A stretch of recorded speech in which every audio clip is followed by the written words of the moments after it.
সুপ্রিয় দর্শক, আসসালামু আলাইকুম। চট্টগ্রামের যে কর্ণফুলী সেতুর উপরে যে কালুরঘাট সেতু রয়েছে সেখান থেকে সবাইকে স্বাগত জানাচ্ছি। আপনারা জেনে থাকবেন, বাংলাদেশে এমন একটি সেতু যে সেতুটির ট্রেন এবং গাড়ি একই সঙ্গে চলাচল করে। তবে এই সেতুটি দুই দফায় কিন্তু মেরামত করা হয়েছে। আপনারা জেনে থাকবেন যে চট্টগ্রামের সঙ্গে কক্সবাজারের কিন্তু প্রধান যোগাযোগ ব্যবস্থা কিন্তু এই সেতুটি ছিল। অর্থাৎ এই সেতুটির বয়স প্রায় 93 বছর পেরিয়ে গিয়েছে। তারপরে কিন্তু 2 থেকে 3 দফায় এটি সংস্কার করে আপাতত ট্রেন চলাচল করছে। তবে প্রথমে যখন এই সেতুটি থাকে তখনই কিন্তু এটির উপর নির্ভরশীল ছিল কক্সবাজারের সঙ্গে চট্টগ্রামের যোগাযোগ ব্যবস্থা। পরবর্তীতে যখন কর্ণফুলী নদীর উপর আরেকটি সেতু তৈরি করা হয়, শাহ আমানত সেতু, তারপরে কিন্তু সেতুটি কদর কিন্তু কমে যায়। পরবর্তীতে যখন কক্সবাজার এবং ঢাকার যে রেল প্রকল্পটি হাতে নেওয়া হয়েছিল, এটি চালু করার পরে কিন্তু সেতুটি নতুন করে আরও কদর বেড়ে যায়। পরবর্তীতে এটি সংস্কার করে ট্রেন চলাচলের জন্য উপযুক্ত করা হয়েছে। তবে যথেষ্ট ধীরগতিতে কিন্তু ট্রেন চলাচল করে। তবে আরেকটি খুশির খবর হলো, এই সেতুটির পাশে কিন্তু নতুন আরেকটি সেতু নির্মাণ করা হবে চলতি বছরে। তো এই সেতুটি খুঁটিনাটি আজকে আপনাদের দেখাবো। কালুরঘাট সেতু কর্ণফুলী নদীর উপর প্রতিষ্ঠিত। প্রাগৈতিহাসিক যুগ হতে নদী পারাপারের জন্য স্থানটি কালুরঘাট নামে নদী পারাপারের ভূমিকা রেখে আসলেও 1930 সালে ব্রিটিশ শাসন আমলে এই রেল সেতুটি নির্মিত হয়।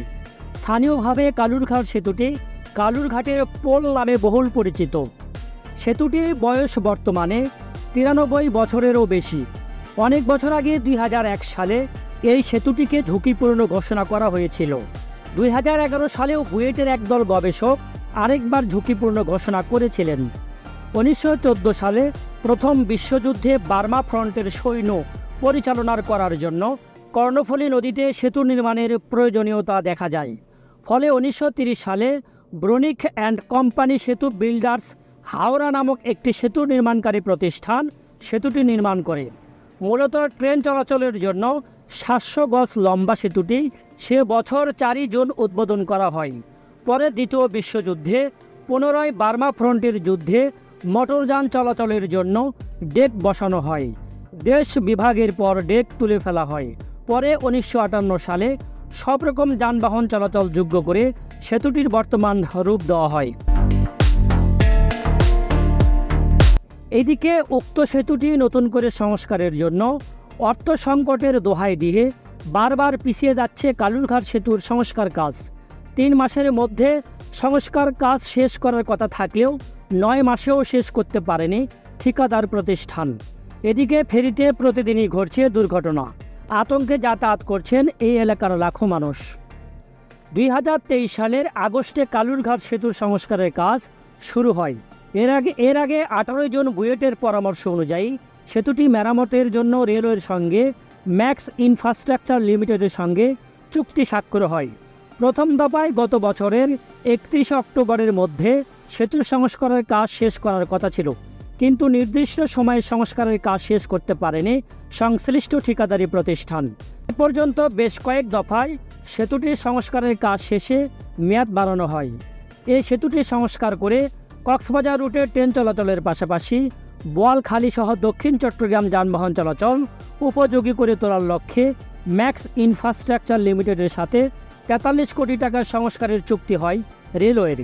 বুয়েটের বিশেষজ্ঞ টিমের তত্ত্বাবধানেই সেতুটি সংস্কারের কাজ করছে ম্যাক্স।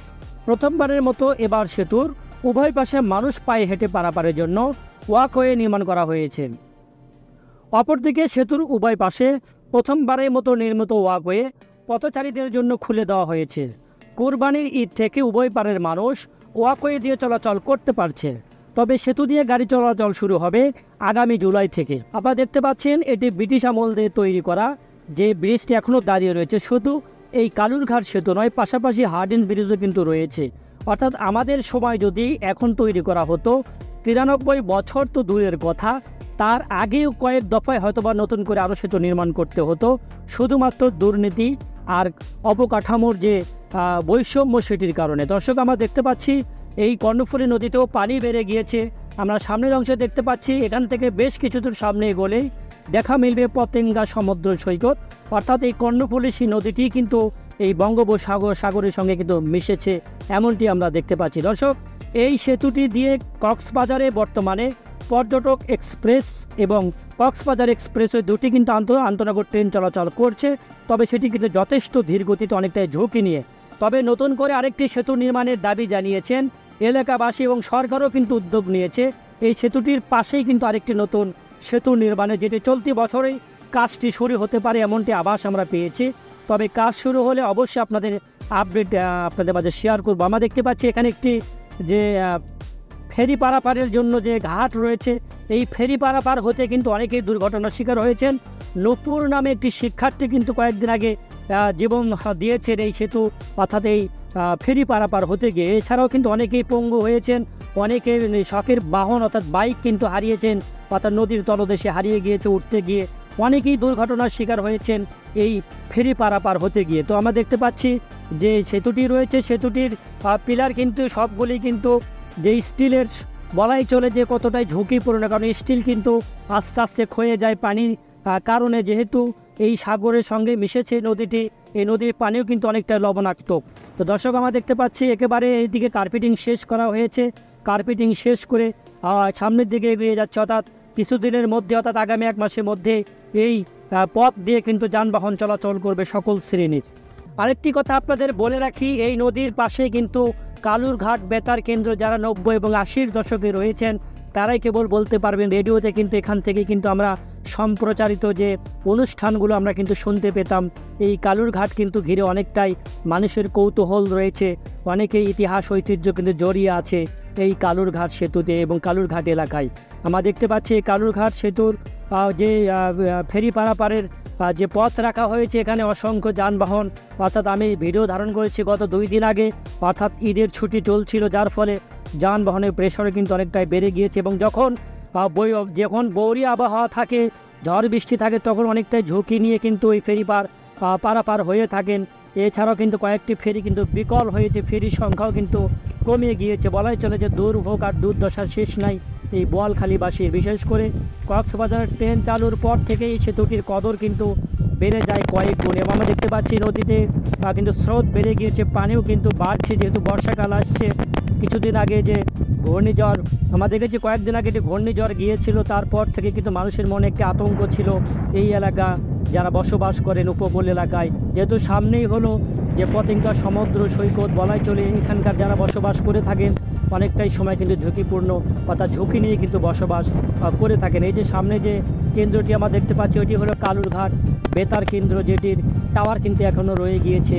আমি কিছু সময় এখানে তাকিয়েছিলাম অপলক দৃষ্টিতে, যেটি আমরা রেডিওতে শুনতাম, সেই এলাকাটি আজকে সরজমিনে সচক্ষে দেখতে পাচ্ছি। তো আমরা বলতেই পারি যে এই কালুরঘাট যদি এই নদীতে যদি আরেকটি নতুন সেতু হয়, তাতে কিন্তু কক্সবাজারের সঙ্গে চট্টগ্রামের যোগাযোগ ব্যবস্থা উন্নতি ঘটবে, সেই সাথে আর্থসামাজিক উন্নয়নে কিন্তু ঘটবে বলা চলে। তো দর্শক, আজকের ভিডিওটি ছোট্ট পরিসরে করলাম, যে যেখান থেকে ভিডিওটি দেখলেন অবশ্যই আপনাদের ধন্যবাদ জানাচ্ছি। এবং পাশাপাশি আগামীকাল আরেকটি ভিডিও আপলোড করব, ইচ্ছা আছে, সেটি হলো চট্টগ্রাম এলিভেটেড এক্সপ্রেসওয়ে, সেটি দেখারও আমন্ত্রণ রইল। আজকের মতো এখানে বিদায় নিচ্ছি। যে যেখানে থাকুন ভালো থাকুন, সুস্থ থাকুন, আল্লাহ হাফেজ।